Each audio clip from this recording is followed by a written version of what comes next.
Nina mafanikio ambayo nimeyapata kutokana na mradi huu wa kikundi cha matunda.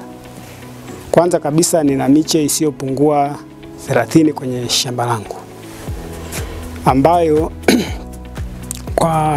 kwa kila mche mmoja unazalisha matunda 300. Nikiuza kwa shilingi 300 napata kwenye shina moja ya shilingi 90,000. Kwa hiyo kwenye miche 30 napata si chini ya shilingi 2,207,000.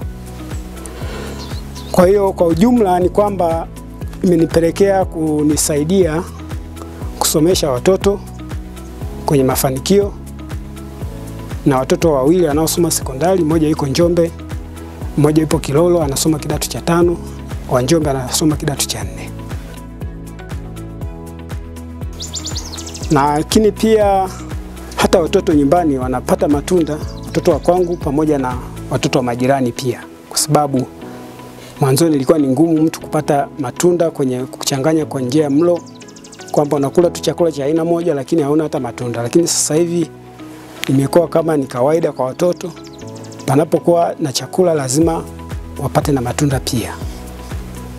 Nimeona kuna mabadiliko makubwa kwa watoto wangu kwa maana ya kiafya, lakini pia hata kwa kiakili, kwamba kuna kitu kimeongezeka ninapowafuatilia kwenye maendeleo ya shule.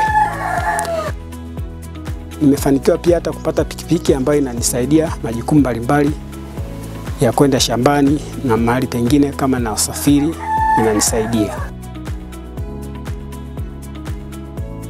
Lakini pia imenisaidia kununua kiwanja kwa njia ya kuuza maparachichi, kwa sababu tunauza tu hapa kijijini, lakini unakuta ukiwekeza zile hela kidogo kidogo inakupa nguvu ya kuona mwisho wa siku unapata kitu ambacho unaweza kufanyia kitu. Ninayo TV inchi 24. Mwanzoni nilikuwa natumia sola, lakini sasa nashukuru serikali imetusogezea nguzo. Kwa sasa hivi pia najiandaa kwa ajili ya niingize umeme ili maisha tena yaendelee vizuri, niangaliage taarifa na matukio mbalimbali kwa masaa yote. Tangu ambapo mradi ulianzishwa kwa njia ya mfuko wa hifadhi wa YAMSEF, basi kila mwaka sisi tunajiongeza kwamba kumbe hiki kitu kina faida.